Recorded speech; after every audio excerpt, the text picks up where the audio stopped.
మరో 20 రోజుల్లో ప్రారంభం కాబోతున్న మేడారం మహాజాతర 2026కు ఇప్పటి నుంచే భక్తులు పోటెత్తుతున్నటువంటి పరిస్థితి. ఇప్పటికే మొన్న ఆదివారం ఒక్కరోజే 2 లక్షల మంది భక్తులు వచ్చారన్నటువంటి అంచనాల నేపథ్యంలో ఇక్కడ వీకెండ్స్ అలాగే సెలవు దినాల్లో కూడా భక్తులు తండోపతండాలుగా తరలి వస్తున్నారు. ప్రస్తుతానికి మేడారం ప్రధాన పూజారి ఇక్కడ సిద్ధపోయిన అరుణ్ గారు మనతో ఉన్నారు. ఒక్కసారి వారితో మాట్లాడదాం. ఎట్లాంటి పనులు ప్రస్తుతానికి ఉన్నాయో తెలుసుకుందాం. అరుణ్ గారు, ఇప్పటి వరకు చూసినట్టయితే భక్తుల సంఖ్య కూడా రోజు రోజుకు పెరుగుతుంది. ఓవైపు ఇంకా పనులు కూడా వేగంగా కొనసాగుతూనే ఉన్నాయి. ఎట్లా ఉంది జాతర ప్రస్తుత పరిస్థితి ఏంటి? ప్రస్తుతానికైతే అమ్మవారిని లక్షలలో దర్శించుకుంటున్నారండి. జాతర పనులు అవుతున్నాయి. కానీ ఏంటంటే సంక్రాంతి ముందు వరకు వచ్చే భక్తులకు ఎటువంటి ఇబ్బంది కలగకుండా పనులు కంప్లీట్ చేస్తారని భావిస్తున్నాము. ఇప్పుడే ఇవాళ అంటే పండగ సెలవులు కావచ్చు అండి, ఆదివారాలు కావచ్చు అండి, అమ్మవారిని లక్షలలో భక్తులు దర్శించుకుంటున్నారు. ఇప్పుడు చూస్తుంటా అంటే పనులు ఎందుకంటే 20 రోజులు ఉన్నటువంటి నేపథ్యంలో ఇంకా మిగిలిన పనులు కొంత పెండింగ్ బాగానే ఉన్నట్టు కనిపిస్తున్నాయి. అప్పటి వరకు పనులు పూర్తయితాయా? అయితే అండి కంపల్సరీ అయితే సంక్రాంతి ముందే కంప్లీట్ అవుతాయండి. ఇప్పటికే చాలా 24 hours పనిచేస్తున్నారు. చాలా మంది లేబర్ కూడా వచ్చి రాత్రి బాబులు పనిచేస్తున్నారు. లేబర్ కూడా చాలా మంది ఉన్నారు. అప్పటి వరకు అయిపోతాయి. ఈ రోజు మంత్రి సీతక్క కూడా పర్యటించి కొంత వేగం పెంచాలని చెప్పినటువంటి నేపథ్యంలో ఇంకా ఎట్లాంటి పెండింగ్ లో ఉన్నాయి పనులు మీకున్నటువంటి నేపథ్యంలో? పెండింగ్ ఇంకేమున్నాయి? పెండింగ్ అంటే కొన్ని రోడ్లు పెండింగ్ ఉన్నాయండి. రోడ్లే కాకుండా ఈ టెంపుల్ వరకు కూడా కొద్దిగా పెండింగ్ ఉంది. ఏంటంటే భక్తుల తాకిడి అధికంగా ఉంది. ఇప్పుడే అంటే ఈ గుడి పనులు ఇప్పుడే జరుగుతున్నాయి. భక్తులు అధికంగా ఉండడం వల్ల ఇటు ఈ పనులకు ఇబ్బంది అవుతుంది, వచ్చే భక్తులకు ఇబ్బంది అవుతుంది. డే అండ్ నైట్ చేస్తే వర్క్ తొందరగా కంప్లీట్ అవుతుందని భావిస్తున్నాం. ఇప్పుడు మండమెల జాతరకు ముందు వారం రోజుల ముందు మండమెలిగే పండుగ జరగబోతుంది. దానికి ఎట్లాంటి పరిస్థితులు ఉంటున్నాయి? ఇక్కడ మేడారంలో అంతర్గత పనులు కూడా స్పీడ్ అందుకుంటున్న నేపథ్యంలో వచ్చేటువంటి భక్తుల తాకిడికి ఎట్లా ఉండబోతుంది? అంటే మహాజాతరకు ముందు రోజు మండబెలుగా పండుగ చేస్తాము. ఈ పండుగ ప్రత్యేకత ఏంటంటే అడవికి వెళ్ళి కొత్త గడ్డి తీసుకొచ్చి పుట్టమన్ను తీసుకొచ్చి అమ్మవారి గుడిని కప్పిన తర్వాత అమ్మవారి గద్దెను అలంకరించి పీఠము గేసి పూజారులు భక్తి శ్రద్ధలతోటి నియమ నిష్టలతోటి జాగారాలు చేసుకుంటూ ఉపవాసాలు ఉంటూ ఈ అంటే మహాజాతర పూజా కార్యక్రమంలో పాల్గొనడం జరుగుతుంది.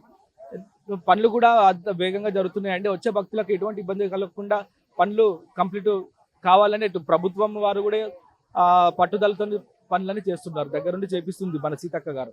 సీఎం రేవంత్ రెడ్డి గారు కూడా ఇప్పుడు 18వ తారీఖు వస్తారని చెప్పి అంటున్నారు. మళ్ళీ 28వ తారీఖు కూడా ఇక్కడే ఉంటారనుకుంటున్నారు. వారికి సంబంధించినటువంటి షెడ్యూల్ మీకు ఏమన్నా ముందే ఇన్ఫర్మేషన్ ఉందా? అంటే ఇన్ఫర్మేషన్ ఉంది, మాకు కూడా ఇన్ఫర్మేషన్ వచ్చిందండి.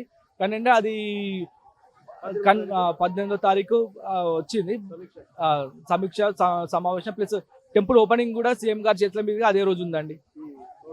ఇప్పుడు అమ్మవారు అందరూ గద్దెల ప్రాంగణంలో ఉన్నప్పుడు సీఎం గారు ఇక్కడ ఉండి మొక్కులు చెల్లించుకుంటారా? అవునండి, అది కంపల్సరీ అండి. ఈసారి జాతరకు ఎందుకంటే ప్రతిసారి 1,50,000 మందికి పైగా 50,000 మందికి పైగా భక్తులు వస్తున్నారు. ఈసారి ఎట్లా ఉండబోతుంది భక్తుల సంఖ్య రద్దీ? ఏంటంటే గత జాతరతో పోల్చుతుంటే ఈ జాతర అంటే ఈ ఆదివాసుల చరిత్ర ఈ గుడి మీద చెక్కడం జరిగింది. దాదాపు 7,000 పైచిలకు బొమ్మలు ఈ శిల్పాల మీద ఉన్నాయి. సమ్మక్క సారలమ్మ గోవిందరాజు పగిడిద్దరాజు జీవిత చరిత్రతో పాటు ఈ ఆలయ ప్రధాన పూజారులు సిద్ధమైన కాక పెనక దబ్బగట్ల వంశస్థుల చరిత్ర కూడా ఈ శిల్పాల మీద చెక్కిందండి. ఒకటేసారి 10,000 మంది పైగా భక్తులు అమ్మవార్లను దర్శించుకునేటట్టు ఈ గుడి నిర్మాణం అనేది చేపట్టిండ్రు. ఎందుకంటే ఈ ఆసియా ఖండంలో ఉన్న అతిపెద్ద జాతర ఆదివాసీల జాతర. ఆదివాసీలకు సరైనటువంటి గుడి లేదు.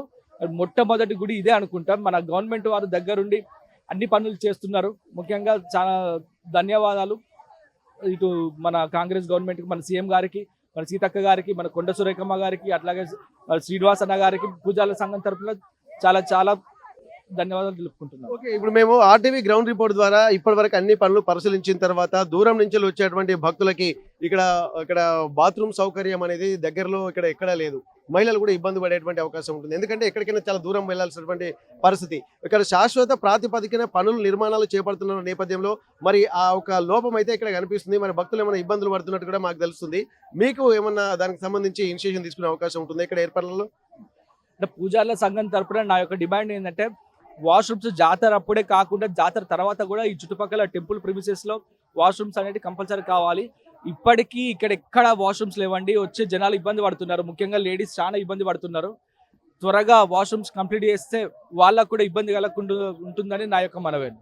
ఇక్కడ మొత్తానికైతే ఇక్కడ జాతర ఏర్పాట్లు అన్ని బాగానే జరుగుతున్నాయి. ఇప్పటి వరకు సంక్రాంతి లోపే జరుగుతున్నాయని చెప్పి అంటున్నారు. కానీ ఇప్పుడు జరిగేటువంటి పరిస్థితులు అయితే కనిపించట్లేదు. కానీ వేగంగా రేయింబవళ్ళు కొనసాగుతున్నటువంటి పనుల నేపథ్యంలో ఇక్కడ అప్పటి వరకు పూర్తవుతున్న ఒక ధీమా మాత్రం వ్యక్తం చేస్తున్నారు. ఇక్కడ అన్ని బాగానే ఉన్నాయి, కానీ ఇక్కడ చుట్టుపక్కల ప్రైమిసెస్ లో మాత్రం బాత్రూమ్ సౌకర్యాలు కూడా ఉంటే బాగుంటుంది అన్నటువంటి ఒక ఆలోచనలు కూడా మహిళలు చేస్తున్నారు. అలాగే ఇక్కడ పూర్తిగా ప్రతిరోజు గమనిస్తున్నటువంటి ఆలయ పూజారుల సిబ్బంది కూడా చెప్తున్నటువంటి పరిస్థితి. ఏదేమైనా సరే పూర్తి స్థాయిలో బాత్రూమ్లు కూడా ఏర్పాటు చేస్తే మొత్తం శాశ్వత ప్రాతిపదికన ఇక్కడ తాత్కాలిక నిర్మాణాలు కాకుండా శాశ్వత ప్రాతిపదికన నిర్మాణాలు ఏర్పాటు చేస్తే బాగుంటుంది అన్నటువంటి ఒక డిమాండ్ కూడా పూజారుల సంఘం వ్యక్తం చేస్తున్నటువంటి పరిస్థితి. మేడారం నుండి కెమెరా పర్సన్ వంశీతో Venkataratnam, RTV Warangal. Local to global news at your finger tips. మీ చేతిలో ఒక ఆయుధం. Download raw TV app.